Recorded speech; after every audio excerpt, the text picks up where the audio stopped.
Hello and welcome. I am so glad you're here. I'm Beth, a creator-based coach with CMH Coaching for Life. I'm here today to help you and those you love create a life you feel grounded and at home in. Think of a life where you feel peace, love for those around you, and in a flow with just enough challenge to keep you happy and creating something wonderful. Sounds like magic, but it's not. You can create that life every single day. You can have a life full of love, excitement, hope, and creation. Our mission at CMH Coaching is to flood the earth with light through compassion, mindfulness, and hope. And I'm going to ask a favor of you. If you like what you see and hear today, think of someone you know that would enjoy and benefit from this message. Our mission is to flood the world with compassion, mindfulness, and hope. Share this with them. But for now, this is time just for you. So settle into whatever you're doing and enjoy this time with the girls, where we create that one awesome, amazing, perfect life every one of us is seeking. You gotta watch your thinking. Watch your thinking. Watch your thinking.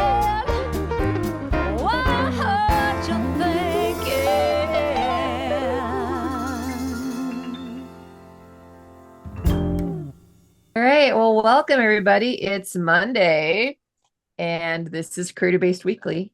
And we are glad that you're here and we get to talk about all things creator based. Welcome to the Creator Based Life. I'm here with Jennifer DeRoos, a coach, a can grow anything gardener, and an avid runner. Wait, no, I'm wrong. not the avid runner. This is just not my day for words. I am the avid sitter. I am not the avid. You are the can grow anything gardener and the hypnotherapist. There we go. There we go. Jacine is the avid runner, but Jacine's not here because that girl went for a week in the mountains for horse camping. That's very, awesome. very cool. Yeah. So she's out there with her husband and her family for this week. And I'm Beth, a master life coach and author, the creator of the Creator Based Way. Create your one awesome, amazing, perfect life, which you can, because you are the creator of your life experience.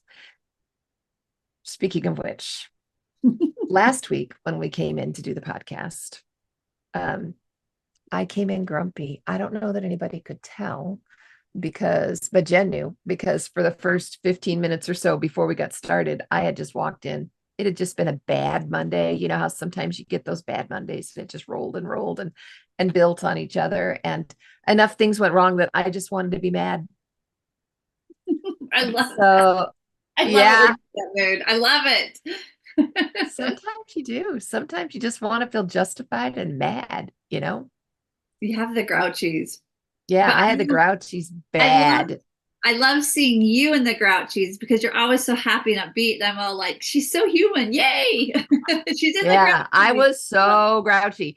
And you guys remember last week, our podcast was our top 10 things to create a beautiful life, which meant I couldn't come do that podcast in the mood that I was in. It was bad. And then when Jen joined me, I can't say that Jen was in much of a better state. Nope. I don't remember what you were grumpy about, but I don't remember either. I think I was just tired. Yeah. We just didn't want to. Yeah, we prayed and we asked for some help and we got started, but really I was just shaking my head and laughing. And I decided to grow by looking. Mm-hmm. And this grow by looking really reminds me of Jen's Let's Get Curious. Mm-hmm. So we got curious, but I wanted to share with you this principle of grow by looking. Jen, you have done this. You never really called it grow by looking, but what's always helped me when I don't find myself in the best, like, because you have your ups and downs in life, right? You know, yeah. or you're just like, why am I like feeling this way? I find that if I look and try and get curious about the why or see purpose in what's going on, I can better go through it, or I can better like, okay, this is a rotten day. Is it just because it's a rotten day, or do I need to look for some happiness, or what is it, Or like there might be a period that, yes, there are some heavy things that are on top of you, But if you can find the lesson in what's going on, whether it's I'm learning to be stronger, or I'm learning something about myself or about others, or how to show up better in my life or better in the world, if I find a purpose in what I'm going through, it's just easier for me to like get to the end of it. Yeah. Because if I feel like it's just happening to me, then I feel like a victim. So, it is not fun. Well, and like Viktor Frankl said, suffering ceases to be suffering when we understand the meaning behind it. Yeah. When you've got your learning and your why, what's the learning? That just makes such a difference. And sometimes the learning, like, you're learning something, you get little like clues and glimpses, but sometimes you don't completely understand the teaching until after the fact and you're looking back. Yeah. And then you say, oh, so that was what was supposed to be happening. That was what was going on. And then you see the growth, or you see the opportunity to be different the next time that situation comes around. So. Yeah, I love it. I love it. Well, in the blog this morning, we were talking about the different things that were going through our head. I know for me last week, it was, I deserve better than this. I deserve better than this. And he did me wrong. That was just wrong. And he was so wrong. And this isn't supposed to be happening. This is not the way I had it planned, And so going in there and looking at it and being curious, kind of like you said, and finding that lesson. I really didn't find the lesson at that point in time, but I was willing to look. And so I love the blog. I'm scrolling through it right now. Talk to you about it. I love the pictures, the top of the page with the green and the frowny face. That is exactly what I felt like last week. Yeah, just so grumpy. But let's go through these letters for look. And if you can just remember LOOK, you can dig yourself out when you get in the grumpies. It really makes a difference. And this is Jacine's favorite. I wish she were here to share you, but L is lean in. She's really and good. Listen. Yeah. What's going on inside? And I know for me last week, what was going on inside is I just wanted to be grumpy. I was unhappy because things weren't going my way. And I was kind of like a petulant 6-year-old. When I looked inside there, when I leaned in, I was mad. In fact, I told my contractor when he came in, you made my podcast today, because I was so grumpy about it taking so much longer than I think it should take, and about the things that just kept going awry but leaning in to listen, I could see my impatience. Yeah. I think leaning in is such a skill to learn. I learned the concept in a self-compassion course I took through Germer and Neff. Christian Yes, Neff. Kristen Neff. Mm-hmm. Yeah. And it was just like, oh my gosh, learning how to this whole greater understanding about compassion for self. But the first part was learning to lean into discomfort. Yeah. And the first thing that I realized about when you lean in is as soon as you accept it and lean into it, it loses a lot of its intensity. Yeah. And you're it loses the edge. It's not that big. I mean, it's still kind of big, but it's not that big. And so you almost feel a little bit more empowered to explore. Well, and I go back and forth. I'm like, well, it's really not that big, but I want it to be that big. Exactly. But it's really, when you look at it, and I'll just back and forth and back and forth. It feels so big. Yeah. Yeah. It feels so big. Yeah. But it's really not that big. It feels so big. Yeah. Well, my babies, you guys, I've had 10 babies, and my babies were all born at home except for the first. And the first one, I was sure I was just going to die because I didn't know anything to do with what it felt like to have a human being coming out of your body. It just felt like I was going to split wide open and I was just going to die. So I didn't do it so well. With the second one, we went to this childbirth class. It was the Bradley method, and it was about relaxing. Everything was about relaxing. And they actually had, it's a wonder my husband lived through this. They actually had in the childbirth class where your husband was supposed to pinch you, and he would increase the intensity in the pinching, and you would practice relaxing through the discomfort. which in principle is great. He did live. Yeah, I was gonna say, he was pretty open to that. That could right. But I mean, when suffering ceases to be suffering, right? When you understand the purpose behind it, even the purpose of practicing for childbirth was not enough for me to allow him to just keep pinching me, because it felt like for no reason at all. But it illustrated the point of leaning in, choosing to let go and really to just listen to the rest of your body while you're in this discomfort.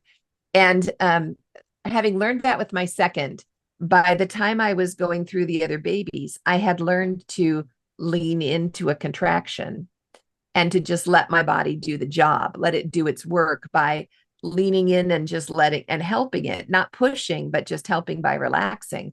And it made all the difference. Anytime I started to fight, it hurt like heck. I just can't even. But when I was willing to just let my body, kind of like when we're willing to just let our life do what our life needs to do, it was intense and it was big, but it was doable. Yeah. And it just seems like the resistance makes all the difference. The expectation, if you will. Yeah. So sometimes with that is I'm creating a bigger story in my head about what this means to me, this discomfort and everything. And so of course my body is going to say, okay, you need to panic. You need to feel overwhelmed. You need to right. Marshal all the forces. She's got something scary happening.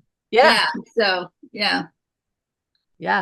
Question that makes a big difference. So the L, lean in and listen and just be curious what's going on inside of you. If you're brave enough to look. Sometimes, if you're not brave enough to look, that's okay. Go buy yourself an ice cream. Yeah. And sometimes I have to say, yeah, I'm just going to have to be miserable because I just don't have the brain width or power. The bandwidth, right?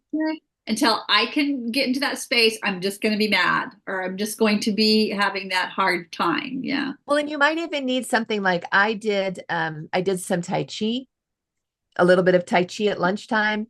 And I did a little bit of yoga with the standing forward bend, and letting my head drain because it had been such an intense morning.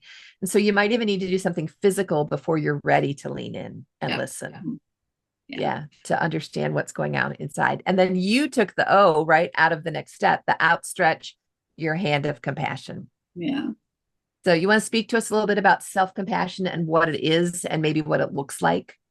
Well, what it looks like for me. So you fill in whatever gaps. Yeah, absolutely. But self-compassion, because I had such bad self-worth and it was actually kind of taught to me to not like myself. Mm-hmm. And so I couldn't even look myself in the mirror. And so my self-compassion started a long time ago, but with that class I took, it just seemed to kind of like click of like, why wouldn't you be your best friend? There's nobody else that's going to be. Nobody that lives in you but you. Yeah. Why would you not? I mean, love you. You take care of yourself. And I didn't understand how the things that I thought about myself, just how like damaging they were. And that I could actually, say different things to myself.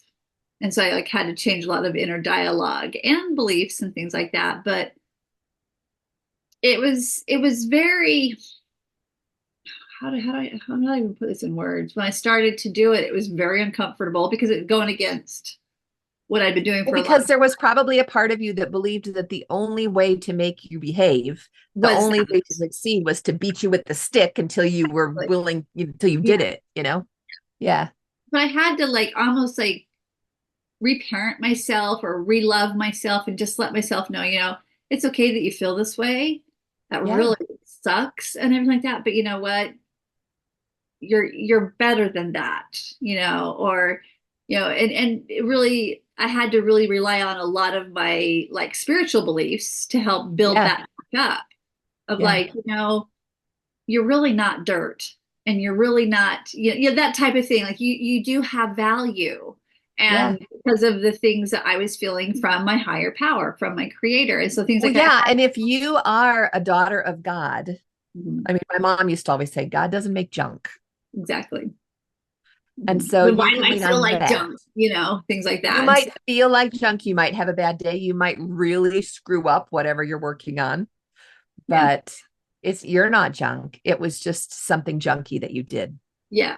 And so when I was able to distinguish between that whole that shame guilt cycle, you did something bad, you're not bad. When I was able to break Yes. out of that and see the difference, it was almost like I had to reclaim those little Jennifers in my life that had those experiences and let them know that it's okay, and to love on them.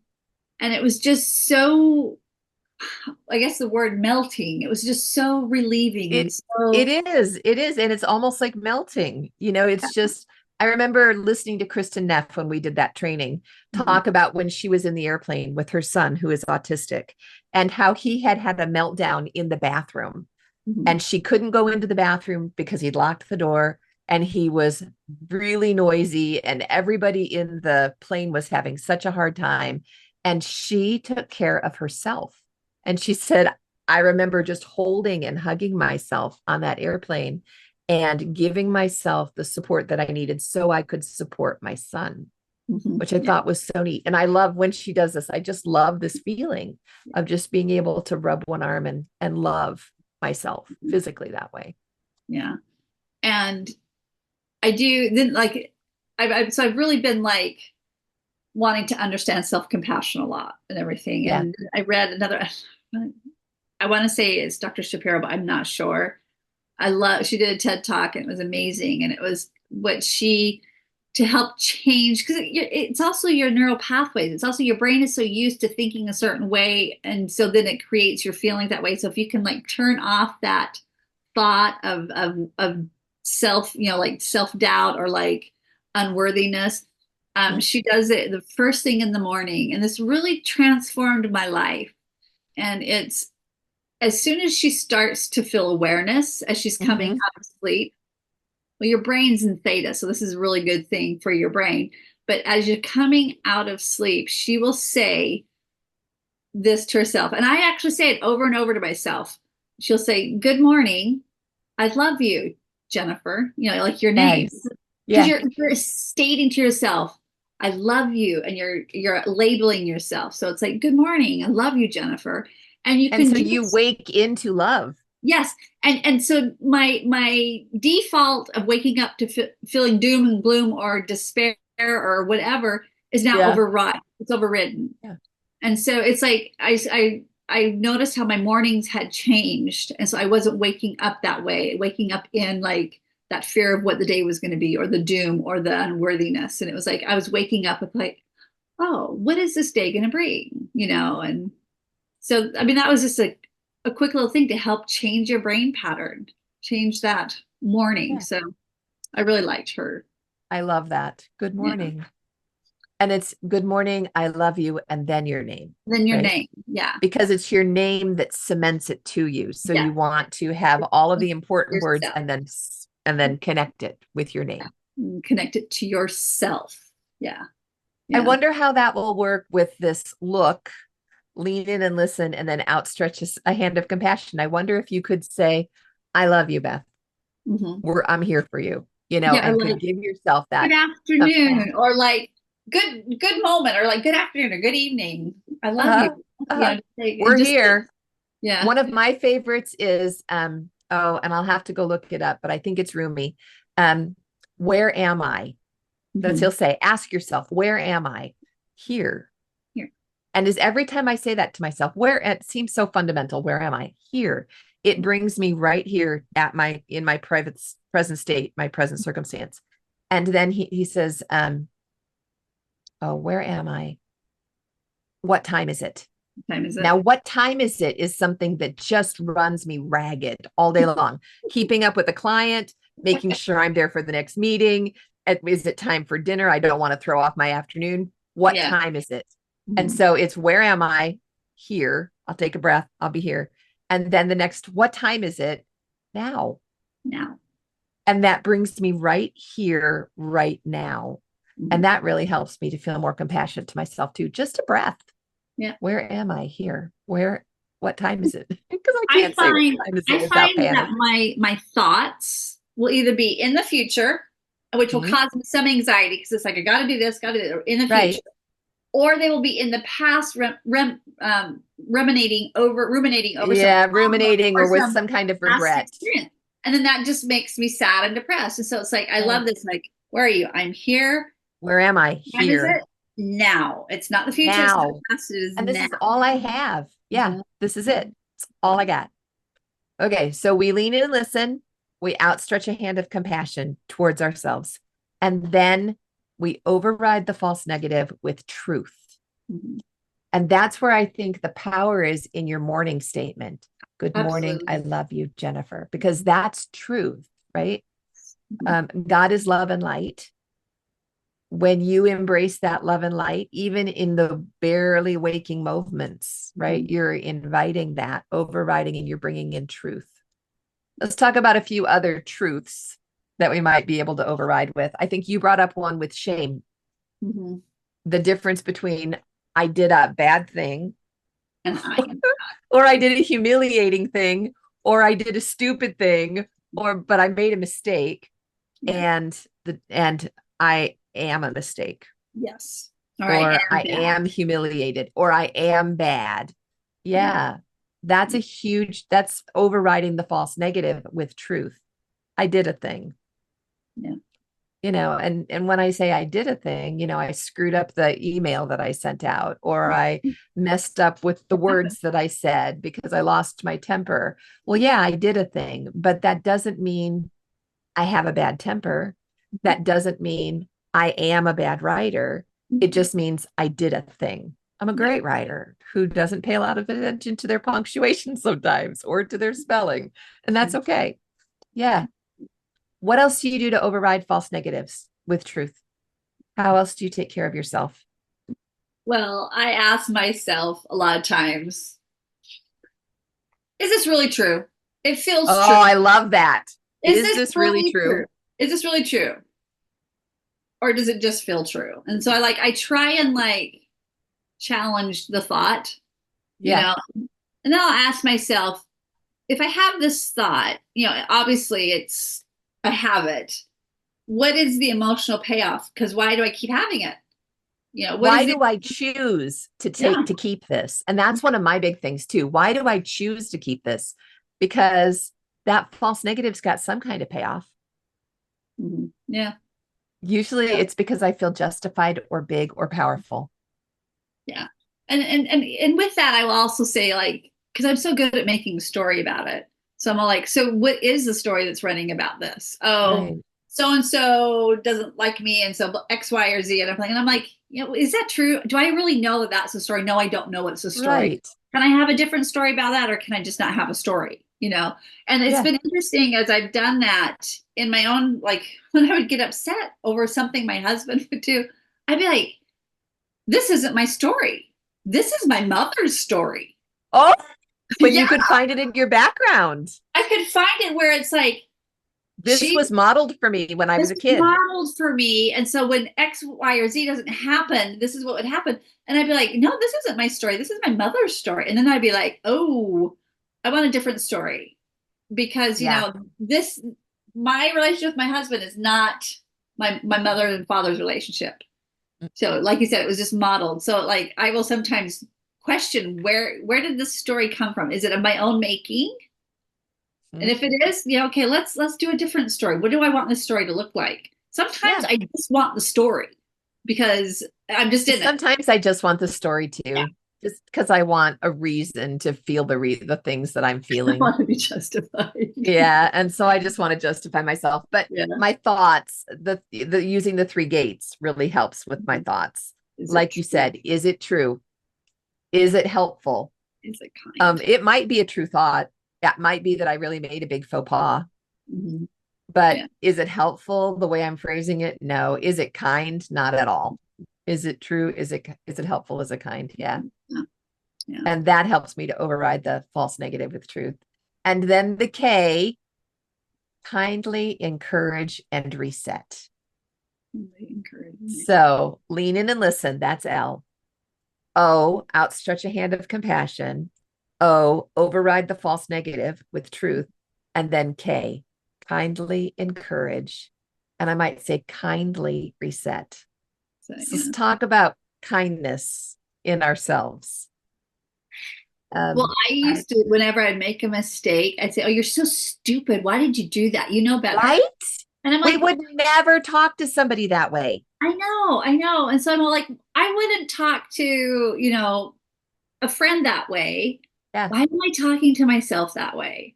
Right. And so I saw this, I haven't seen the movie. I have to watch the movie, but the trailer just made me giggle. It's a Disney movie, and I forgot what it's called. But Is it Inside Out? No, it's not Inside Out. It's a Disney movie of this little kid.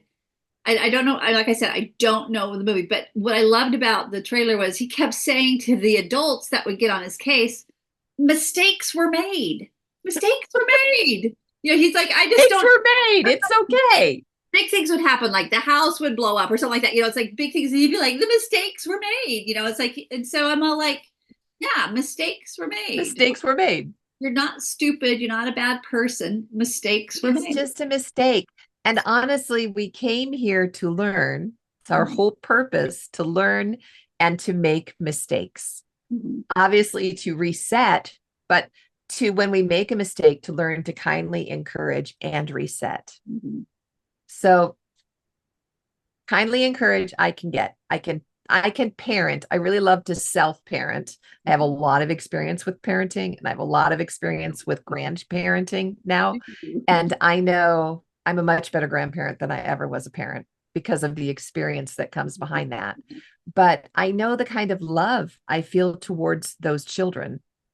And that really helps me to kindly encourage them. And then to take that experience and apply it to myself, to kindly encourage, like I would when somebody colored all over the wall at Aubrey's house. Part of the reason is I don't have to clean up the wall. Yeah. And so it makes it a little easier to be kind. But to treat myself in that way is huge. Yeah. One of the first steps that somebody taught me about that was, if you can't extend it to you as how you see yourself now, yourself as that little girl. Because she's in there. Yeah, maybe find one of your favorite pictures of you as a girl and try and say those hateful things to that little girl. Can't. So say those loving things to that little girl that she needs to hear. And that was the first step in like changing and being able to like say kind words to myself, was that. That's really powerful. Well, and when you go back to taking care of yourself physically with a self-hug or something, and then allowing yourself to be kind. One of the things that Kristen Neff, I remember her saying in the training was, wow, that must really hurt. Yeah. That's hard for you, huh? That is so kind when we can respond to ourselves with, wow, that was really hard for you, and talk to yourself. Yeah. Like I say it differently. I say like, man, that sucked, or like, yeah, that was really garbage. Yes. That was rough. That was like so rude, or something like that, Yeah, so rude. Yeah. Find your own words. But yeah. But with encouragement and with kindness. And then how do you reset? Yeah. Kindly encourage and reset. What do you do to reset, Jen? I will tell myself like if it's something that I'm remembering or something, and I'll be like, that really hurt you. That was really rude. They shouldn't have said that, but they did. I kind of just encourage and love.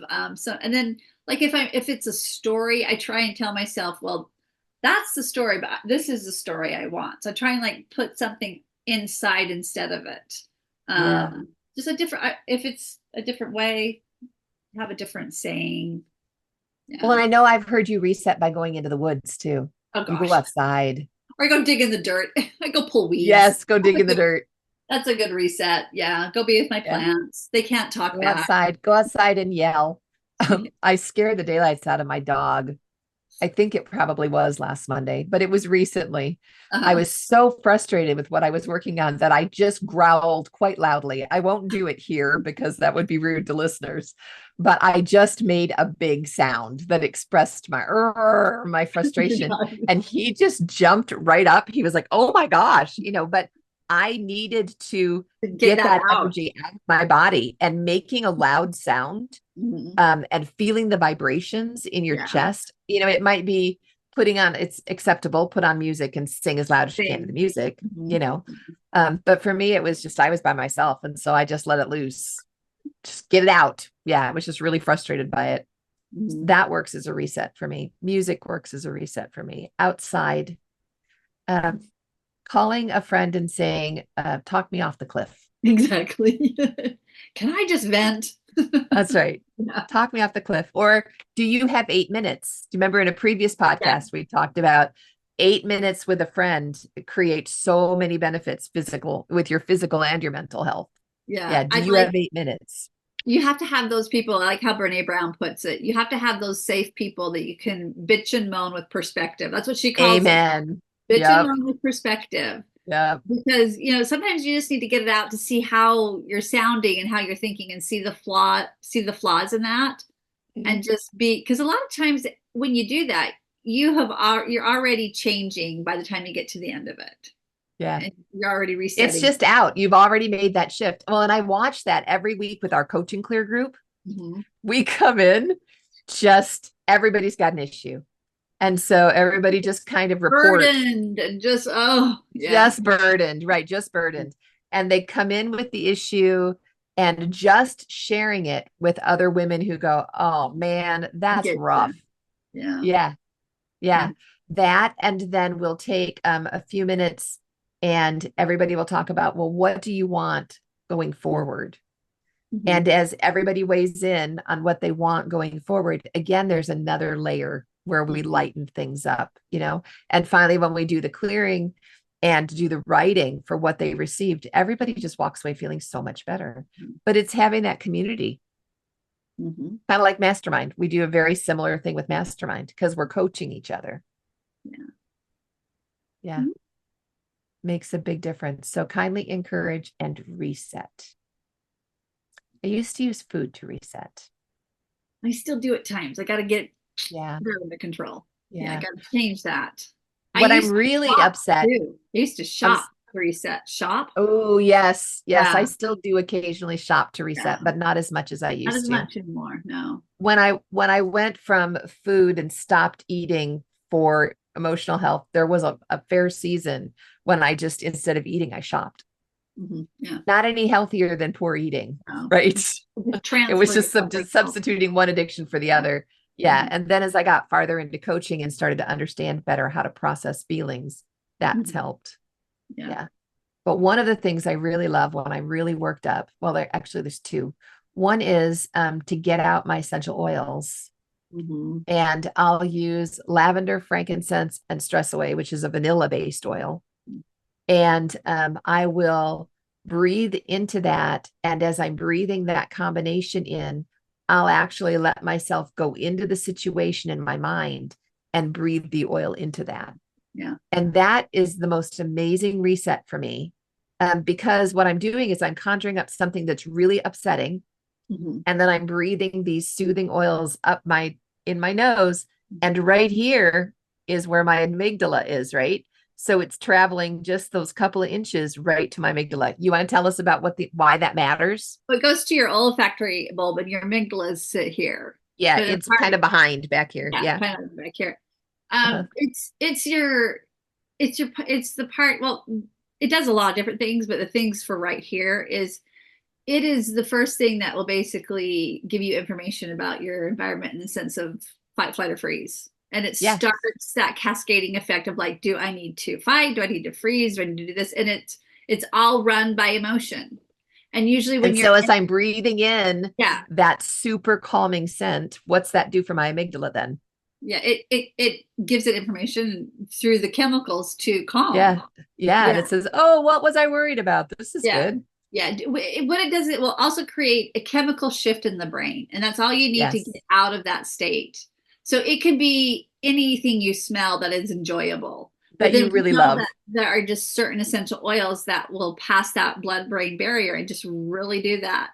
And those are part of it. And that's all you need, is just something to shift that. Because if you're in that thinking mode, that power of scent. Yeah, you're starting to get out of the prefrontal cortex, which is your reasoning. Yeah, I do it with oils because if I do it with cookies, they're going to be in my Yeah, mouth. oh, totally. So Because yeah, no, oils and work. yeah, I Plus, actually do it then with I'll oil. switch from doing the calming oils to switching, letting things kind of switch in my thoughts to where what I might want to have happen. And then I'll use citrus scents, Yeah. and smell that as I'm kind of forming the new reset. Yeah, it's you kind of I would say because you're forming a new reset, you're forming a new neural pathway, you're doing a change in the brain. So I would almost say you'd want a different scent Mm-hmm. to trigger Well, and the that change. freshness of citrus is so good for the reset. I really Yeah, love that. I would Whether want it's to try just it. rolling an orange or rolling, my favorite is rolling a lemon around on the counter until you get that amazing lemon smell coming up. Yeah, I wouldn't Yeah. want to try and anchor a new belief, a new thought pattern with the old releasing stuff. Mm-mm. You Mm-mm. don't want That anything that's wouldn't make really familiar. You sense. want something that's in contrast. Yeah. Yeah.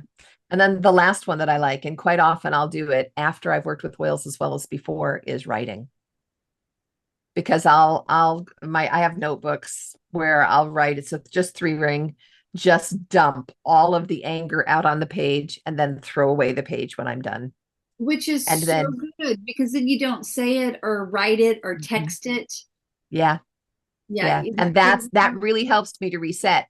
And then after I've used the power of scent, I'll come back and write about that change. And that will kind of formalize the reset. Think it, speak it, write it yeah. is what I've heard. Yeah. Yes. So we're thinking it and then you speak it out loud in one way or another, and then you write it. Yeah. Makes a huge difference. I Yeah. like that because you're thinking it in your brain, you're speaking it, so you're actually getting it out verbally, but then as you're writing it, you're getting it out like Well, it's such a tactile experience to write by hand on paper. Yeah. Really makes a difference. Think it, speak it, write it. So that's look, lean in and listen. What's going on? Outstretch a hand of compassion. Yeah, that's really hard, right? That must have been really rough. Override the false negative with a truth. You are not what just happened. You are a daughter of God. You are important. You are worthy. You are worth a lot. you are not your mistakes. You are not your mistakes. You are full of potential. You are the creator of your life. You have within you all truth and the power and the light that you need to create what you want to create. And then kindly encourage and reset. Meet yourself with kindness and encouragement, and then reset however works for you for reset. That's look. Now, it feels like a lot when we're going through it step by step like that, but it goes really quick when you train yourself to lean in, you train yourself to outstretch a hand of compassion, and then do the override and the reset. It makes a big difference with kindness. Yeah. It's just easy. When you're having It a does, crummy day, look, it does take a little bit in the beginning to get into that rhythm it of it. does. But if all you do is get the L, the Yeah. lean in and listen, Oh, you're already you're golden. yeah, yeah. Just practice leaning in and listening, and then do a little self-coaching or parenting for that part who is so upset, right?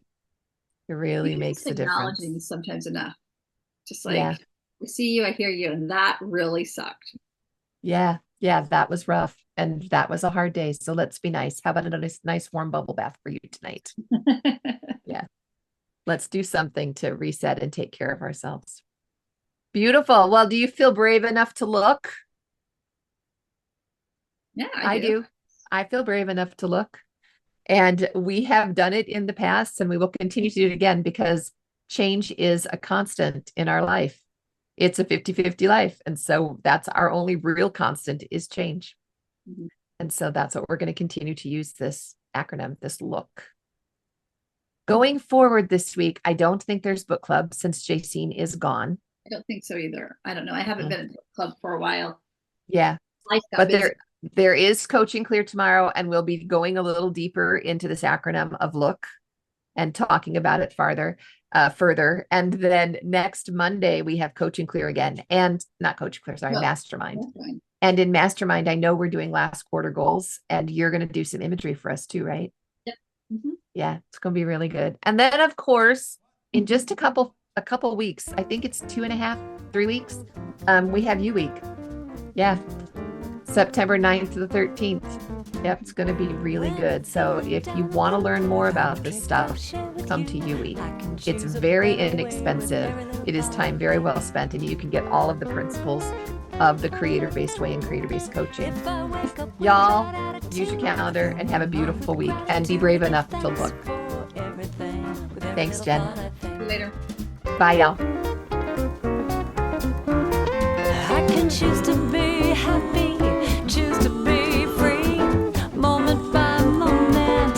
It's all up to me, 'cause what I think about, I bring about. That's the way it is, and there is no doubt. Day by day, I pave the way with every little thought I think.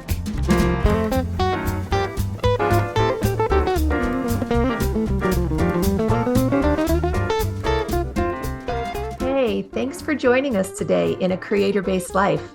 I hope you felt that compassion, mindfulness, and hope you came seeking today. You can find more of it at cmhcoaching.com or on Linktree/cmhcoaching. Of course, any social media outlet, we're there too. Because you felt the benefit and light in this message, please invite those you care deeply about to join us. Help us to create a ripple effect across the globe of compassion, mindfulness, and hope. Then we can create a creator-based life together. Have a great week, y'all. We'll talk to you soon. Choose to be free, moment by moment. It's all up to me, 'cause what I think about.